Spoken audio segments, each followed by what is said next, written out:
Assalamualaikum warahmatullahi wabarakatuh. Salam dan bahagia Bapak dan Ibu Guru. Saya Sandi Nur Susanto SPD, calon guru penggerak angkatan 8 dari Kabupaten Banyuwangi. Video ini adalah aksi nyata modul 2.3 coaching untuk supervisi akademik, yaitu praktik supervisi klinis dan percakapannya dengan paradigma berpikir coaching secara langsung dengan rekan sejawat. Untuk tahapan pertama adalah pra-observasi. Bagaimana kabarnya Pak Andi hari ini? Alhamdulillah sehat. Alhamdulillah. Mudah-mudahan selalu sehat ya Pak Andi ya. Sibuk apa ini?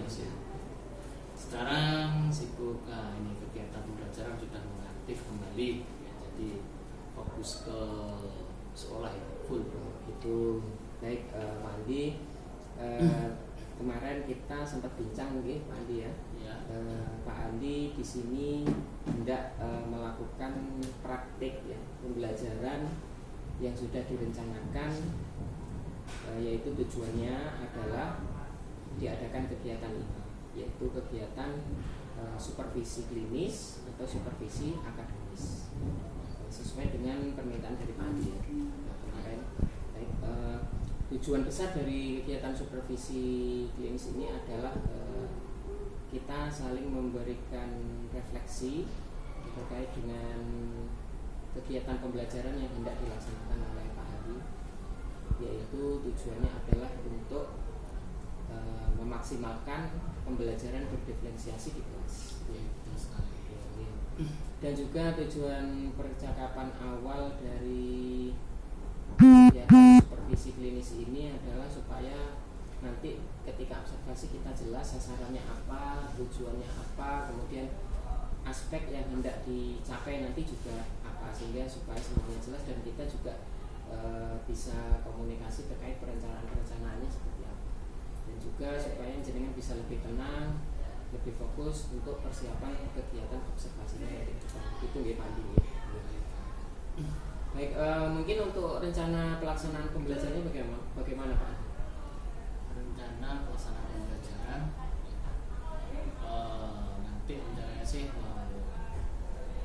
pada saat pembelajaran ke depan ini, next yang akan datang ini, mau saya coba untuk menggunakan metode berdiferensiasi pada pokok bahasan statistik di kelas 12, tepatnya untuk jurusan akuntansi. Itu ya.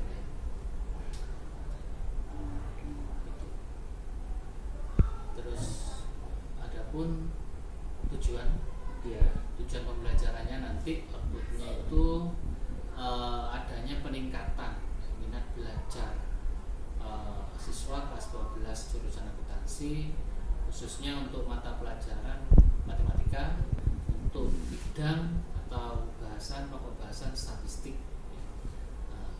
Paling tidak nanti adanya itu peningkatan nilai pada asesmen sumatif harian atau penilaian harian. Ada perubahan lah setelah saya melakukan metode berdiferensiasi. Animo atau motivasi anak terhadap materi statistik bisa meningkat, dibuktikan dengan nilai asesmen harian. Seperti ya. Baik, berarti dari tujuan yang Pak Andi sampaikan tadi, berarti intinya adalah kegiatan pembelajaran yang dilakukan oleh Pak Andi ini harapannya dengan strategi berdiferensiasi ini itu motivasi anak-anak atau antusias anak-anak dalam belajar matematika itu lebih meningkat ya, dan ditunjukkan dengan hasil asesmen yang lebih baik lagi dari sebelumnya. Apakah ada tujuan lain mungkin Pak?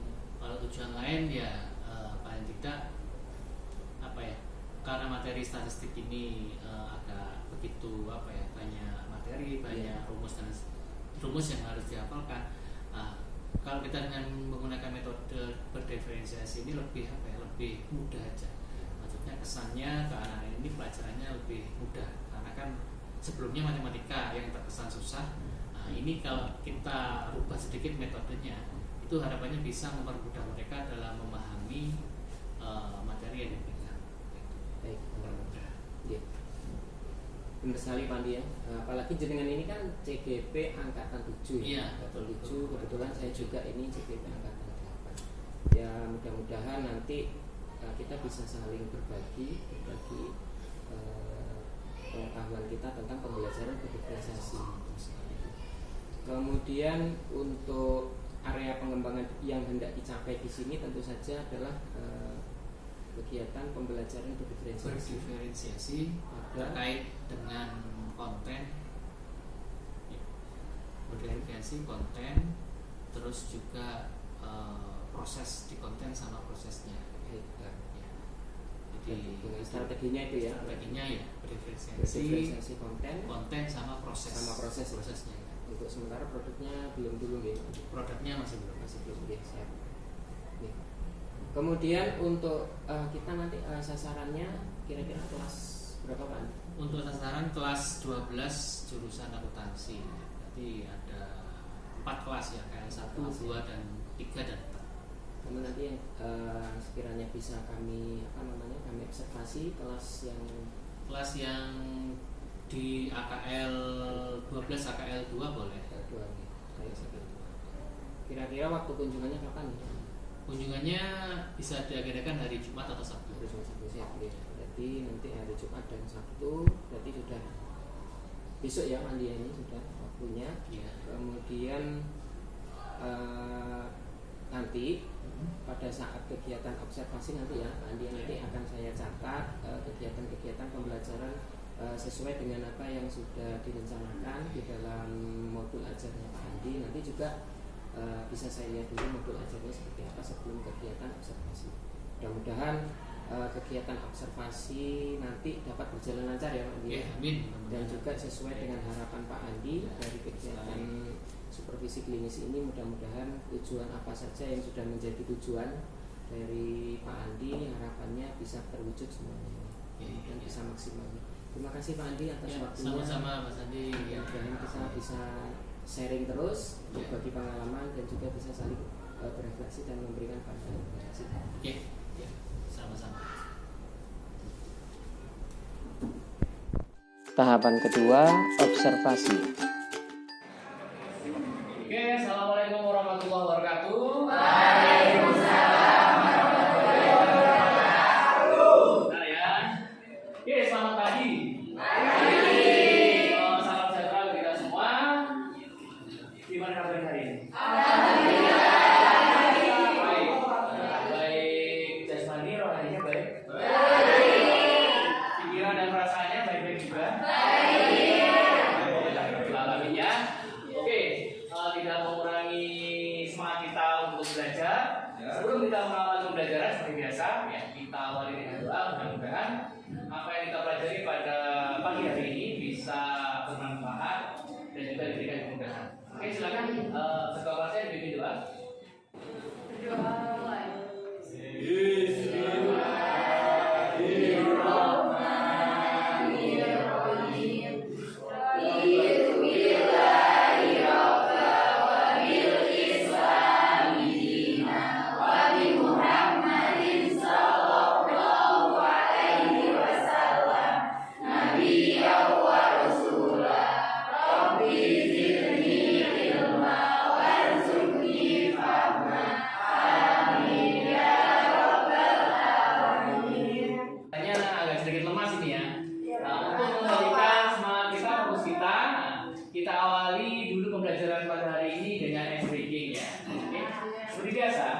Biar tambah semangat, tambah fokus. Oke, silakan. Boleh? Mohon izin untuk berdiri semua. Berdiri di tempat masing-masing ya. Berdiri di tempat masing-masing. Jangan sampai ada yang keluar meja kursinya. Oke. Yang belakang sudah ready? Sudah. Baik, perintahnya seperti ini ya. Ketika Pak Andi bilang charging, jawabannya adalah pendek. Jawabannya pendek ya. Sambil gini tangannya. Ketika nanti Pak Andi bilang ulas, jawabannya panjang. Tangannya sambil diginikan. Ketika Pak Andi bilang cacing, jawabannya pendek, diginikan. Nanti ketika Pak Andi ngomong ular,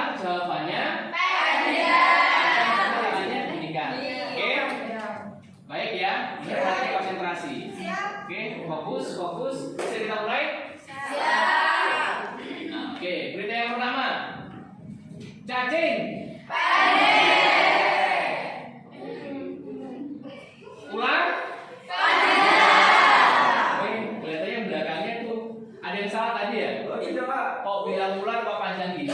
Ya, pendek. Oke, fokus sekali lagi. Cacing. Hanya ayo kok panjang cacing. Ayo ulangi lagi, konsentrasi yang fokus ya. Kalau bilang cacing, pendek. Kalau bilang ular, panjang. Sudah siap? Jangan sampai yang salah ya. Sampai betul-betul semuanya benar, betul. Jadi kalau betul sudah fokus, kita bisa mulai pembelajaran. Oke, cacing. Yang masih panjang ya, yang belakang. Ular. Cacing. Cacing. Ular. Kita pulang dulu. Pembelajaran kali ini meneruskan melanjutkan pembelajaran yang kemarin materi statistik, tapi sekarang ada perbedaan untuk sub pokok bahasanya. Tujuan pembelajaran pada pagi kali ini yaitu tentang ukuran pemusatan data yang berkaitan nanti dengan apa itu means, median, dan modus ya, baik data tunggal maupun data makanya mungkin materi ini sedikit disinggung di SMP-nya atau mungkin waktu kalian SD ya masih dikit sudah dikenalkan kan yang namanya apa itu means, rata-rata dan lain sebagainya. Cuma di sini kita mempelajari lebih dalam baik itu data tunggal maupun data ya, kita simak sama-sama materi terkait dengan video pembelajaran materi statistik tentang ukuran pemusatan data. Barusan penjelasan di video sudah paham semua?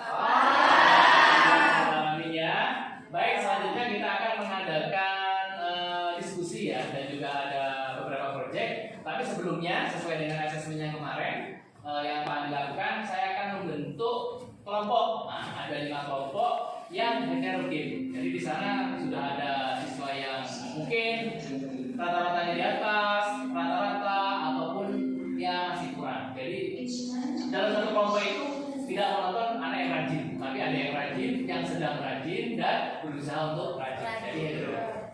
Baik, untuk kelompok yang pertama koordinatornya Anggun ya. Anggun nanti anggotanya Andi, Budi, Setiawan ya. Terus kelompok kedua itu ada Dian kelompoknya ada Binta, Yuli, Umi Nadiro sama siapa ya?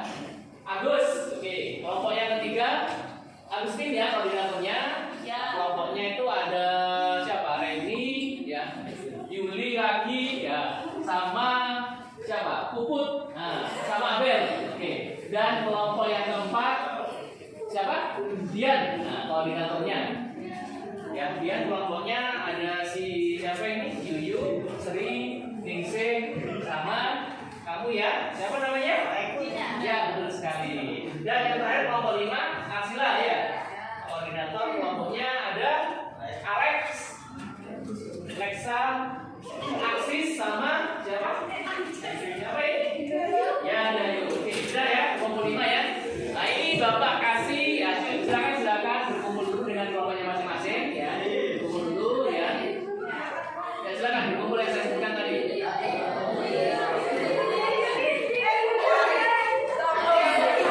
Kumpul sesuai dengan kelompoknya ya. Sudah lengkap semua.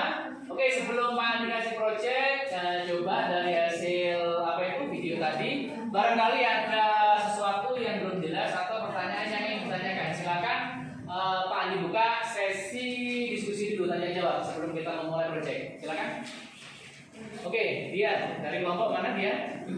Dari kelompok 1 Pak. Oke, baik. Pertanyaannya apa dia? Bertanya Pak, kenapa apa yang dimaksud dengan modus dan kenapa kok dinamai dengan modus?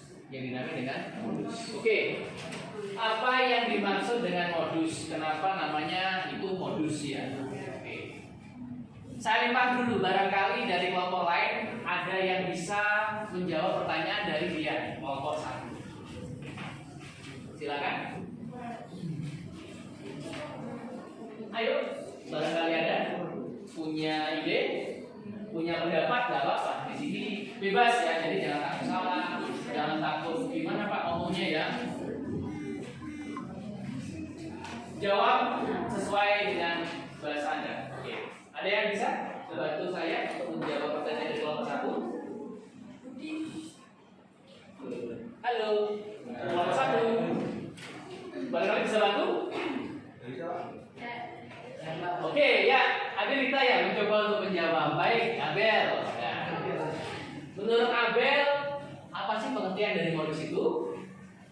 Nilai yang sering muncul. Oke, modus adalah nilai yang sering muncul. Kenapa kok dinamai modus? Karena nilainya sering muncul, maka dinamakan dengan modus. Modus itu adalah sesuatu yang sering muncul, bukan hanya angka, akan tetapi kejadian-kejadian yang sering muncul juga bisa dinamai dengan modus. Oke, Dian gimana jawaban dari Abel?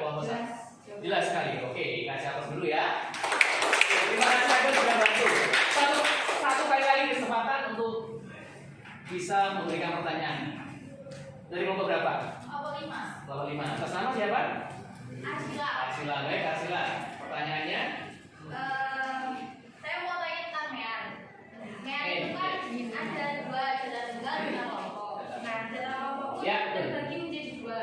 Ada mean jala kelompok dengan nilai tengah, ada mean jala kelompok dengan rata-rata sementara. Oke. Nah, mean jala kelompok dengan rata-rata sementara itu gimana? Apa sih? Sementara sama Nilai tengah. nilai tengah dengan sementara. Yang seperti apa ya? Iya. Pada saat kita menggunakan nilai tengah atau rata sementara. Oke, pertanyaan yang agak ini ya.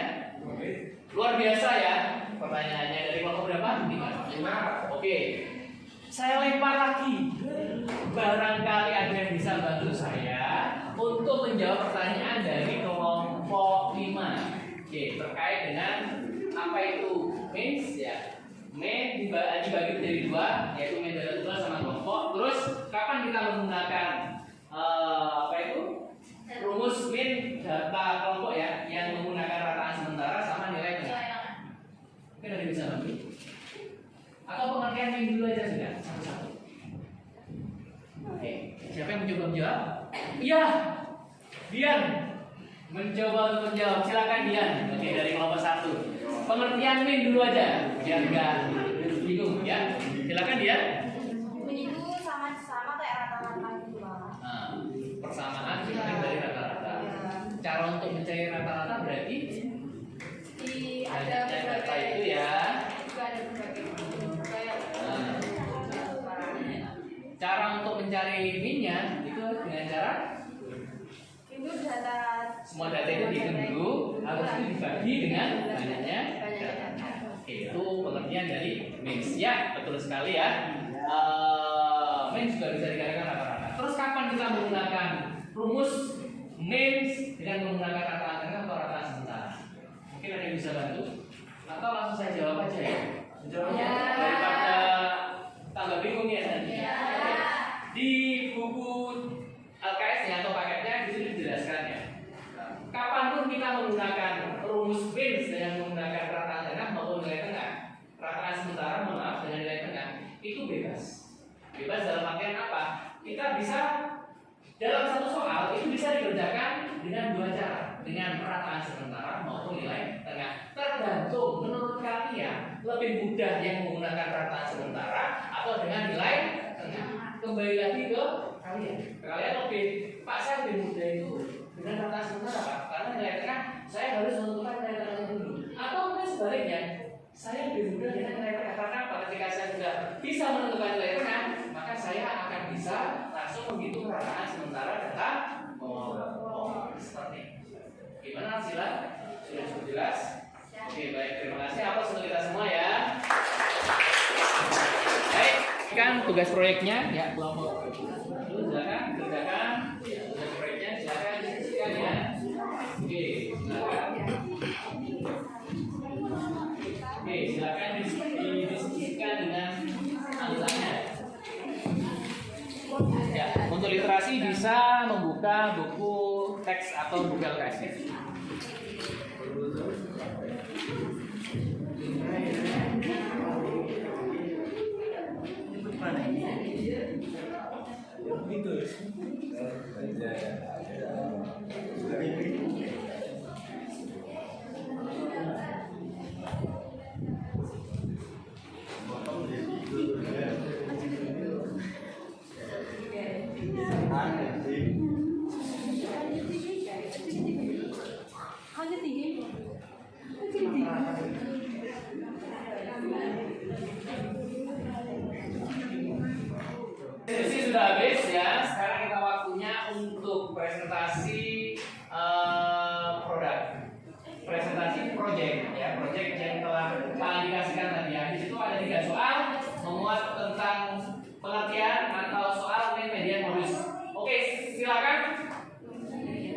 perwakilan dari anggota, perwakilan dari kelompoknya untuk menunjuk salah satu temannya untuk bisa mengerjakan soal 1, 2, dan 3. Masing-masing kelompok satu soal aja ya, jangan banyak-banyak ya.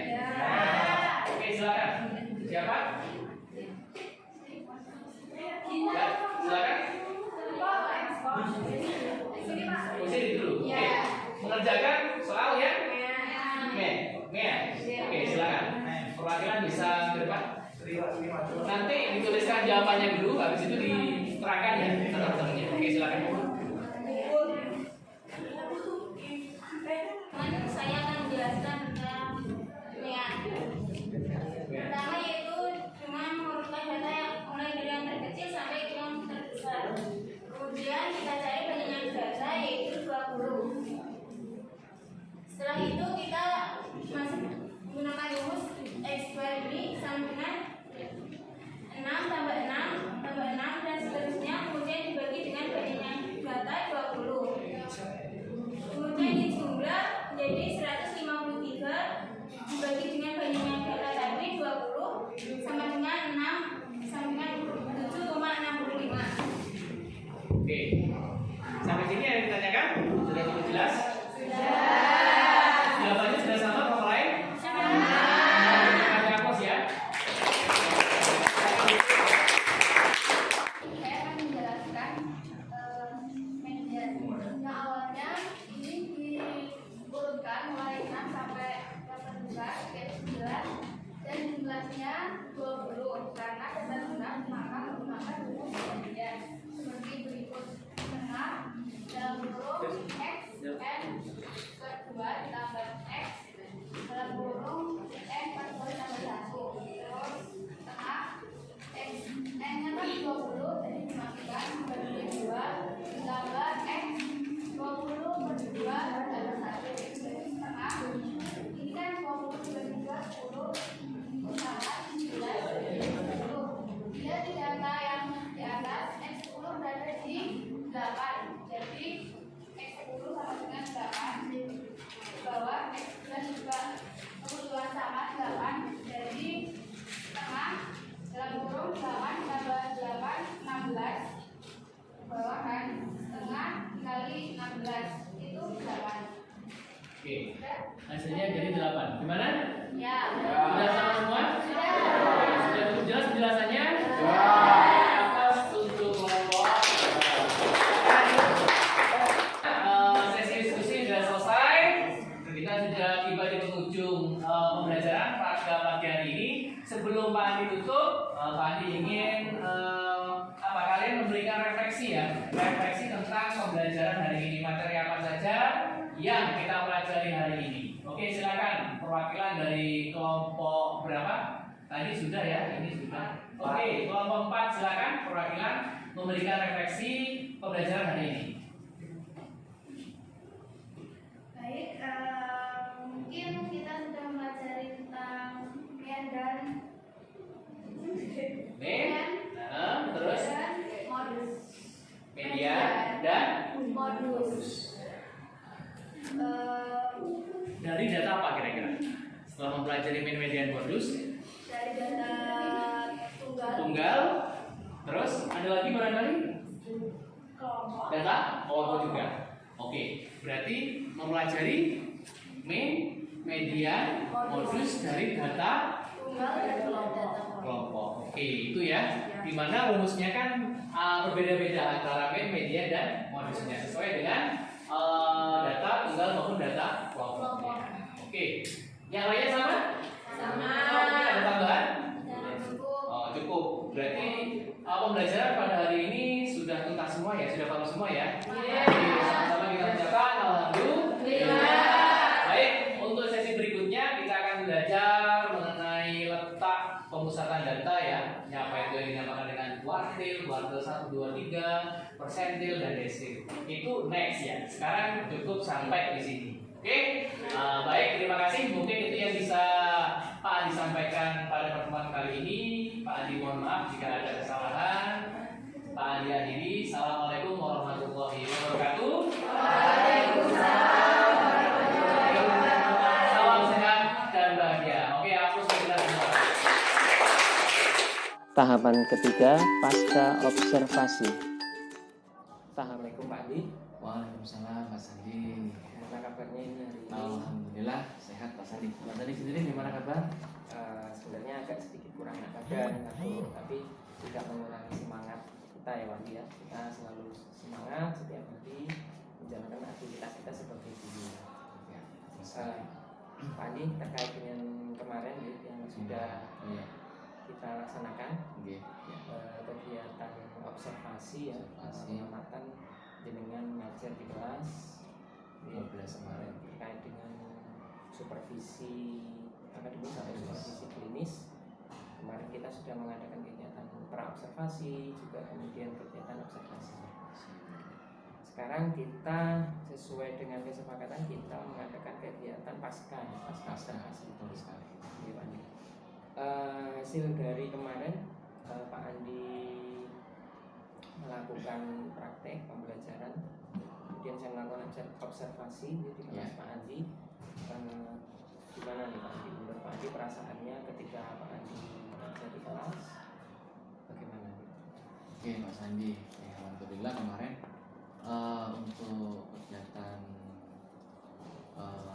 praktek di kelas ya, kemarin itu ada perubahan yang signifikan, perubahan yang luar biasa. Jadi sebelumnya itu ketika saya sendiri tidak menyiapkan teknik atau metode yang kemarin saya terapkan, itu seperti biasa anak-anak ini kesannya ketika mau mulai pelajaran matematika sendiri kan sudah menjadi momok, apalagi melihat gurunya atau pola belajarnya gitu-gitu aja, jadi ceramah dan lain sebagainya. Ya agak sedikit lah, dalam artian kita itu ingin memberikan sesuatu yang luar biasa, cuma terkadang siswanya sendiri yang tidak sampai.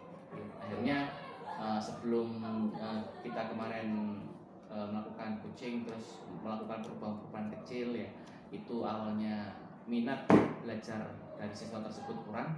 Terus ketika saya sama Pak Sandi ini melakukan pra-supervisi ya, di situ saya kan menuangkan beberapa teknik atau metode yang perlu saya rubah. Di antaranya adalah pembelajaran berdiferensiasi yang mengacu pada konten sama proses itu ya. Dan alhamdulillah ketika saya membuat modul ajar yang memang berorientasi pada dua item tersebut, dua produk tersebut, pada saat saya terapkan di sekolah, di kelas khususnya kemarin di kelas 12 jurusan akuntansi, mereka antusias sekali. Mulai dari awal ada semacam kita kasih sedikit ice breaking, habis itu kita bentuk kelompok-kelompok kecil ya, terus konten yang sedikit berubah dari sebelumnya. Terus mereka punya kelompok kecil yang heterogen, yang di situ ada yang siswa dengan kemampuan di atas rata-rata sampai di bawah rata-rata. Mereka bisa berkolaborasi, bekerjasama, sehingga pembelajaran itu tidak terpusat kepada guru, tetapi sudah bisa terpusat kepada siswa. Jadi saya hanya memandu, saya hanya sebagai fasilitator. Mereka yang secara teknis, ketika ada siswa yang nggak bisa, temennya yang bisa itu bisa mengajar dalam kelompok-kelompok kecil tersebut, dan itu sangat luar biasa sekali antusias dari mereka. Berarti nampak anak-anak lebih aktif, aktif dan juga minatnya juga lebih antusias dari sebelumnya. Berarti benar yang Pak Andi katakan, ketika kemarin kita melaksanakan pra-observasi, dan jenengan sudah menyampaikan rancangan-rancangannya seperti apa. Fokus untuk area pengembangannya yang mana gitu. Dengan menyampaikan bahwa area pengembangannya adalah pembelajaran berdiferensiasi menggunakan strategi berbasis konten dan prosesnya. Nah, dari strategi yang sudah jenengan lakukan, dari hasil pengamatan yang saya catat Pak Andi kemarin, itu nampak bahwa anak-anak memang betul yang jenengan sampaikan, anak-anak lebih antusias melalui kegiatan-kegiatan diskusi, kemudian juga di situ jenengan juga menampilkan media pembelajaran berupa video ya, melalui YouTube itu juga merupakan salah satu strategi dalam proses pembelajaran yang berdiferensiasi memenuhi kebutuhan belajar murid yang dari segi minatnya ini masih kurang. Karena ketika kita mengajar dengan metode ceramah, kadang menjelaskan, itu kadang anak-anak juga tidak membosankan gitu. Jadi kan strateginya sudah cukup bagus, luar biasa menurut saya. Terus juga diskusinya juga hidup, ya dengan bagi kelompok kecil ya Pak dia. Terus di situ juga heterogen, ada yang kemampuan di kelompok itu ada yang berkemampuan tinggi, ada juga yang sedang dan rendah. Gitu. Nah, kemudian dari hasil yang jenengan praktekkan kemarin itu kira-kira ada nggak kendala atau kesulitan yang jenengan hadapi? Baik, untuk kendala karena kemarin baru pertama kali ya, ada beberapa kendala yang di lapangan ya. Itu ada. Salah satunya yang pertama kan sebelumnya saya tidak pernah membagi dalam kelompok kecil. Ya, jadi mereka sebelum saya bagi sudah ada semacam grup-grup circle tertentu.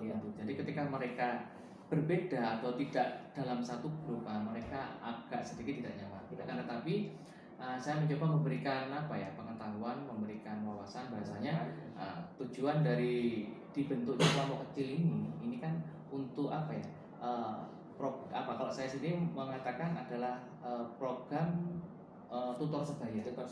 Di mana nanti masing-masing kelompok ini punya itu tadi saling membantu temennya yang memang masih belum paham berkemampuan rendah itu tadi. Nah, tapi awalnya mereka ya iman tinggi bisa menjelaskan secara sederhana kepada mereka karena mungkin memang basic dari anak ini yang berkemampuan mungkin kurang sekali. Ini kesulitan dan butuh perlakuan khusus. Oleh sebab itu kemarin sudah saya catat beberapa kelompok memang ada temuan seperti itu Pak. Nanti tindak lanjutnya adalah nama-nama yang sudah saya catat, sudah saya kantongi itu nanti saya adakan pendekatan secara persuasif. Terus saya akan kasih waktu di luar pembelajaran. Paling tidak saya ingin memberikan pengetahuan, ingin memberikan materi dasar. Ya. Kalau kelas 3 ini sudah rata-rata sudah materinya terapan.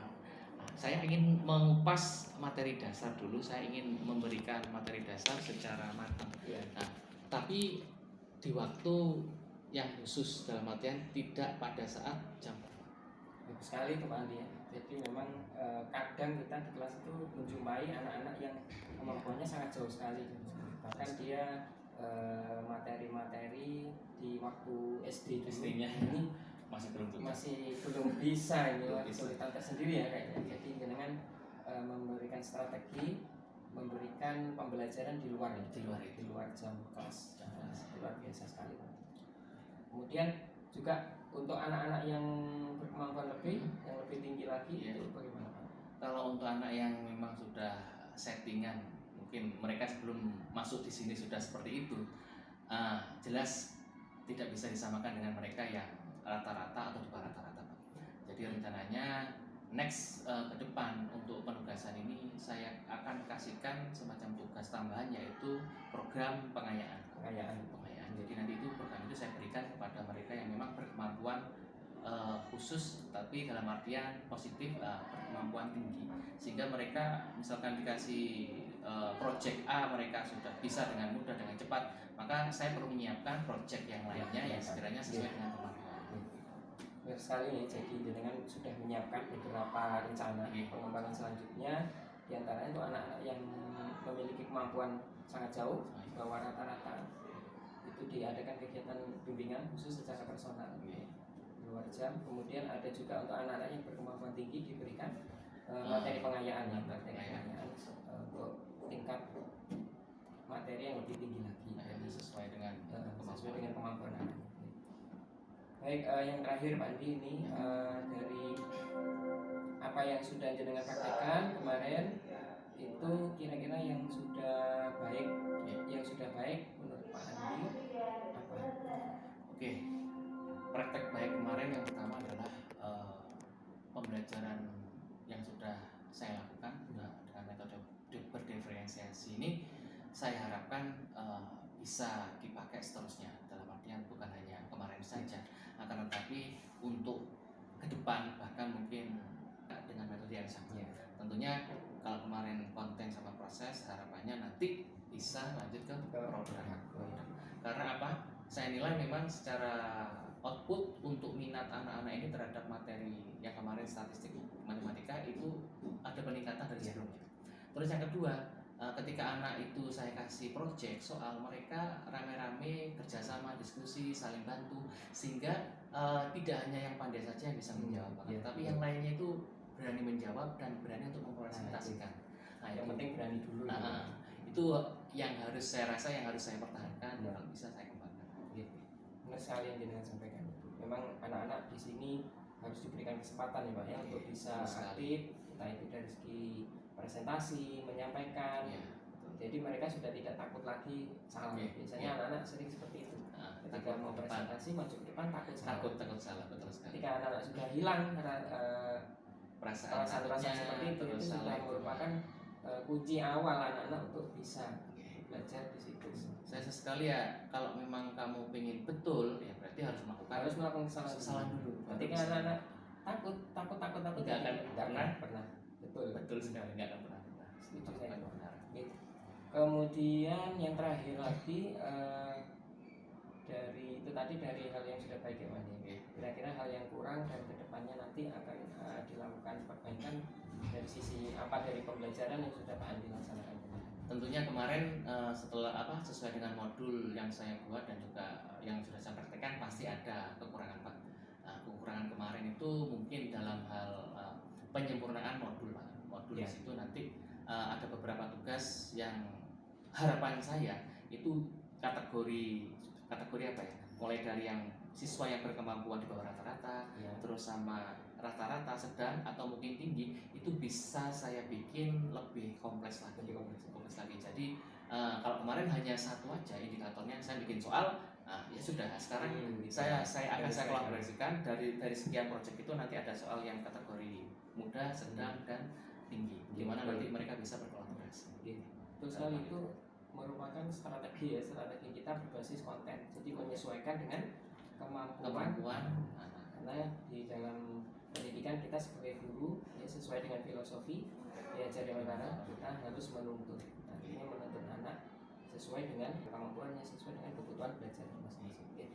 Itu Pak Andi, terima kasih sudah melakukan kegiatan observasi dan sudah pasca observasi ke saat ini. Mudah-mudahan harapan-harapan Pak Andi ke depannya terkait dengan pembelajaran di kelas mudah-mudahan dapat terwujud ya.